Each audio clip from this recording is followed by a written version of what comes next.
Hello and welcome to the Daily Millwall for Monday the 9th of October 2023. Now, breaking news today, just as I was setting up to record the video today, getting all the stories in, all of the stories that I was going to bring you today, had breaking news from Scotland. Kevin Nisbet is out of the Scotland squad with an injury. So this is an exclusive apparently from the dailyrecord.co.uk. Kevin Nisbet in Scotland injury blows, Millwall forward missing for Spain qualifier amid nervous scan wait. The Millwall forward is awaiting the full extent of an injury sustained against Hull City.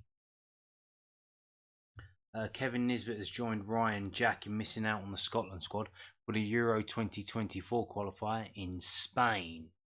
The Millwall striker has a hamstring injury and won't travel with Steve Clarke's squad this week. London sources have confirmed that Nisbet is now awaiting scan results to find out the full extent of the damage. The 26-year-old came off after an hour in Millwall's weekend draw with Hull City. It's a blow to the former hip star and narrows down Steve Clarke's attacking options, although he still has Che Adams, Lyndon Dykes, Ryan Christie and Jacob Brown. The Scottish Football Association announced earlier this week that Rangers midfielder Jack had pulled out for injury. Jack wasn't involved for Rangers in their weekend win over St Mirren. Clarke has to decide whether or not to call up for replacements. So yes, Kevin Nisbet out. One assumes that this is the ankle injury that he sustained a couple of games ago, and he's been rushed back into it, and he's aggravated that. Hopefully it's that, not another new injury, but we'll see. So there you go, breaking news tonight. Kevin Nisbet not playing for Scotland, not in the squad, staying in London at the hospital getting a scan. Now moving on to more of the post-match stuff from the game at the weekend. 4 takeaways from Mill's 2-2 draw at home to Hull. Lions showed character as the international break presents chance to take stock. This is from the londonnewsonline.co.uk, the South London Press's online website. Millwall and Hull City played out an entertaining. Are you not entertained? 2-2 draw at the Den on Saturday afternoon. Entertainment has not been something we have associated with Millwall games, but the Lions and the Tigers gave us a good spectacle to watch and lots of conclusions to draw. Duncan Watmore gave Millwall the lead in the 8th minute before a quick fire double from Jaden Philogene and Adam Traore had the visitors in the front at the break. Isn't it Adomo Traore? Joe Bryan's first goal for Millwall sealed a share of the spoils for Gary Rowett's side. Here are Alex Grace's takeaways from the Den. Millwall showed character. After the 3-0 defeat to Swansea, Gary Rowett questioned his side's character, and he would have been questioning it again at half-time on Saturday after some very poor defending led to Hull's 2 goals. One long ball down the pitch caught out Wes Harding and allowed Philogene to simply ghost in and bring his side level. Just minutes later, it was Danny McNamara's turn for an error. A misplaced header back to Bart Piatkowski caused panic, and the lively Philogene was involved once again as his cross back across goal was met perfectly by Traore. At this point, tensions in the crowd were growing, and every misplaced pass was greeted with boos, and the atmosphere was getting very tricky for those in blue. Mill's inability to win at home over the back end of last season and the struggles so far this season have seen tensions rise considerably and pressure increase on Gary Rowett. The manager's half-time substitutions and speech made a difference. His side was a completely different animal after the break, and they showed the character he asked for. They did not fold, they stood up and they made themselves counted for. The equaliser was deserved, and in truth, if there ever was going to be a winner, it was only going to be the South Londoners. Defensive woes continue. Millwall struggled so much defensively this season, conceding 13 goals in 11 games so far. However, if you read between the lines, it's been at home where the problems have been magnified. 3 defeats at home so far, 2 of which have seen the team concede 3 goals. Away from home, they've been much more solid, keeping clean sheets in their last 2 on the road at West Brom and Plymouth. Mill do not score many goals. They're a team that have relied on their defensive stability for so long. It's no secret the Lions are struggling with a lack of options at the back. Sean Hutchinson's miss is a lot bigger than perhaps some realise. He's the captain and the leader. The defence at times looks like it's lacking a proper leader. Teams have learned that if they come to the Den and manage to keep the crowd quiet, the tension grows. That's when the mistakes come. This team doesn't score many, just 11 goals this season, so if they go behind, it's very tough to win. Rowett tried a different system in the first half, playing 4-2-3-1, moving Ryan out of the back five and into midfield. Safe to say it didn't work. The Lions need that extra bit of solidity in their defence while it remains in a shaky state. Creative players need to step up as set-piece threat dwindles. Millwall have never been the most creative side as mentioned above. They need the creative players to step up and find a new source of goals. Set pieces have always been a massive threat for Rowett's team, however, that threat is getting smaller and smaller by the week. The main threat of set pieces is of course Cooper, but his threat is so watered down. How many times are you going to use the word threat? His threat is so watered down by the fact teams stick 2 men on him and he can get pulled down and battered and bruised and nothing gets done about that. His height is going against him and referees do not offer any sympathy. A set piece goal did come this weekend via Watmore's quick thinking to get on the end of some poor defending Hull. Brian has the quality to create, as does Brooke Norton-Cuffy. The likes of Zion Fleming, Casper Denor also have creative qualities. We need to see more from those players in an attacking force. Perhaps the manager letting the shackles off a touch will help with that going forward. However, if that does not happen, Mill's chances of scoring goals will dwindle. A good time to take stock. The break comes at a good time for Rowett and his team. The week just gone was critical for the team and the manager with the mood of the fan base. 4 points from 6 against 2 teams that are of a decent quality is not a bad return. This break needs to be used in the right way. Getting Hutchinson back to full fitness is a big priority. The defence looks so much more solid with him in it. He takes the pressure off Jake Cooper, who at times has looked nervous during his run of tough results. International breaks are also a good time to take stock of where you are. 11 games in, Millwall are 15th in the table, but just 3 points off the playoffs. As in the tight nature of the league, that there is only 3 points separating 6th from 15th. At this stage last season, the Lions had 2 fewer points than what they have now and had conceded 18 goals, which is 5 more than now.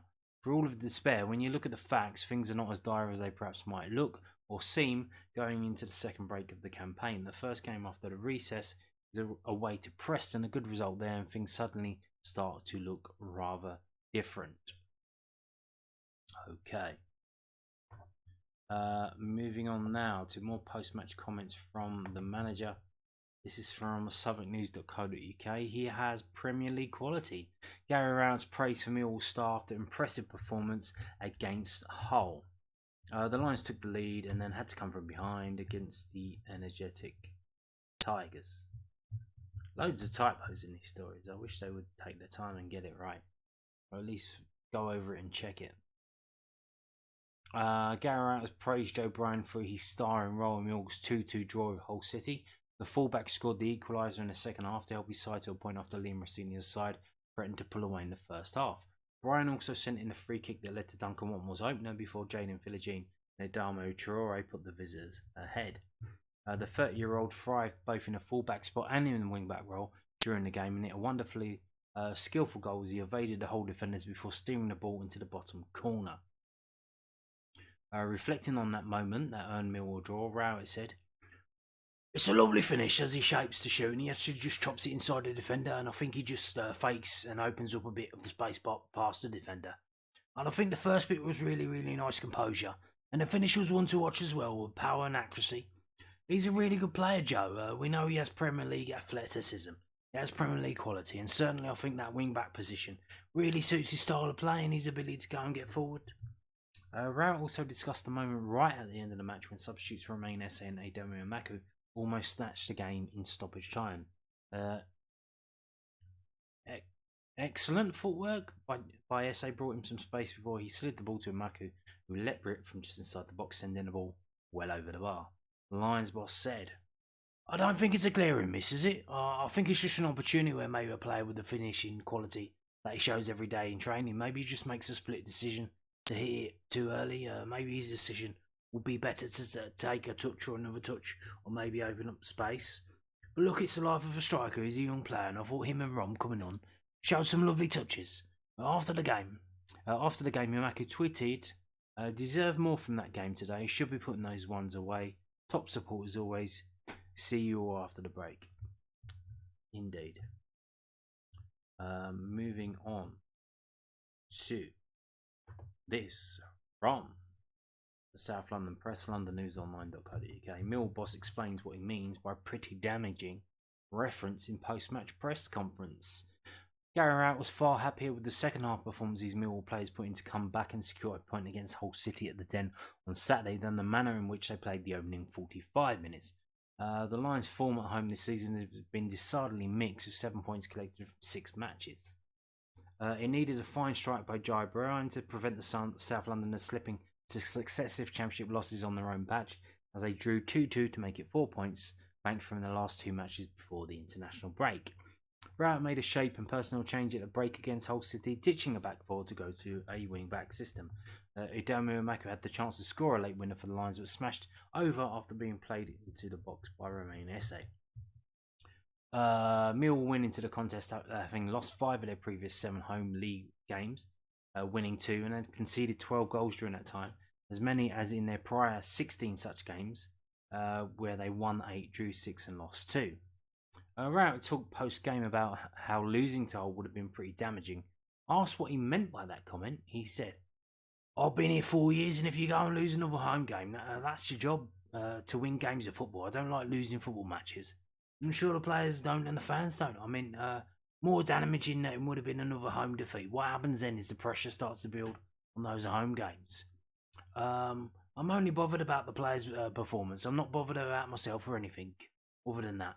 They showed the relevant character on Tuesday night, and then they showed the relevant character and quality in the second half today. Yes, I like to do that from the start. I think we certainly can piece together long and better performances. I'd have been even happier if Adomo had scored. I was happy that when we changed it, it changed the game a little bit. It wasn't because I changed it tactically or I changed the formation. It was the players going out and putting out a bit more energy and aggression into the performance. Maybe the formation made it easier for us to do that. It's why I did it, but the players still have to do it with a bit of bravery. I would have been quite pleased whatever happened if I had even stayed 2-1. If we had performed like that, because you have to show a bit of character in those circumstances, to get the equaliser, maybe have a chance to nick it at the end, was certainly what we were looking for. Here's the thing, I mentioned it in yesterday's video. Hull decided to defend for the second 45 minutes and time waste, which they were doing throughout the game with their stupid anti-football goal kicks. That's why we were on the front foot. Like, you can only play against what you're playing against, and they decided to try and defend and play silly buggers, and they come up stuck. So good on them. Moving on to this from millwallfc.co.uk. Ryan Longman wins Millwall September Goal of the Month competition. Ryan Longman has won Millwall Football Club September Goal of the Month competition.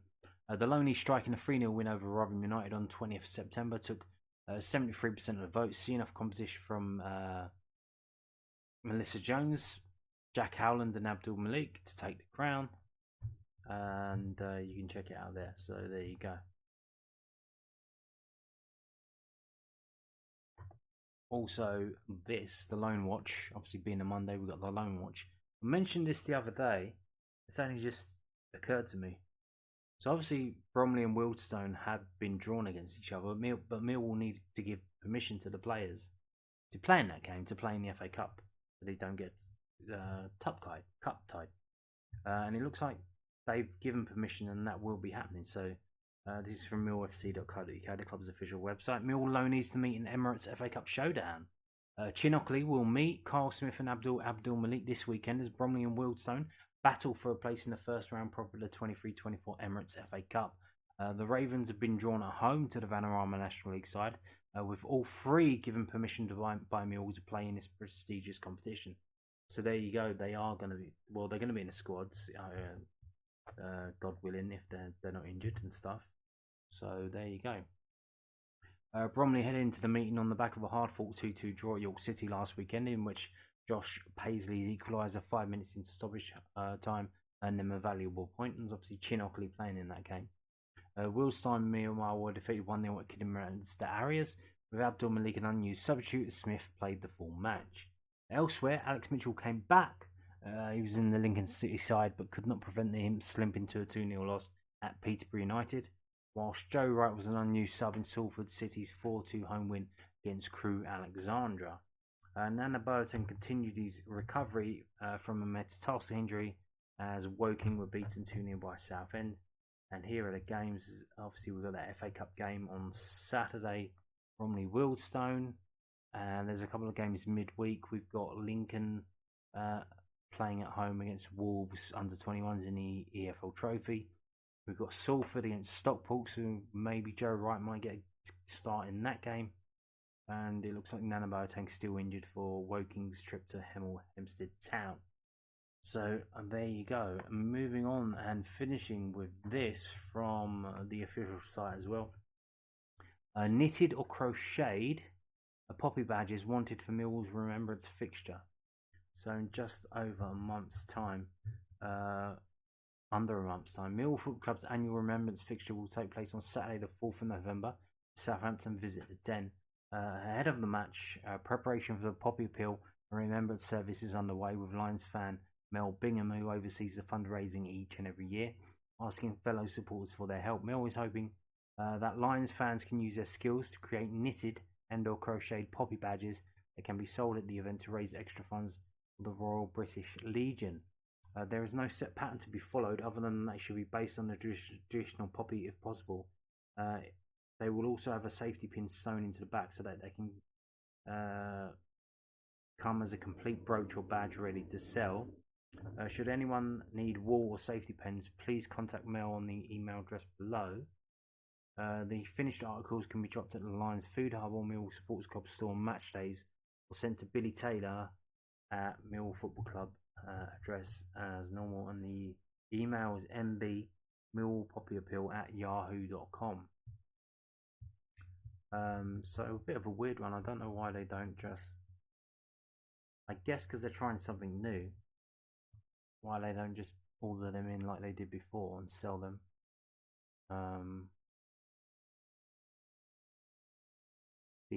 Obviously last year I think they did the Falklands one, which you can still get I think from the MSC. So yeah, there you go. If you're knitting and you're crocheting, little poppies I want. There you go. And on that note, thank you for watching and goodbye.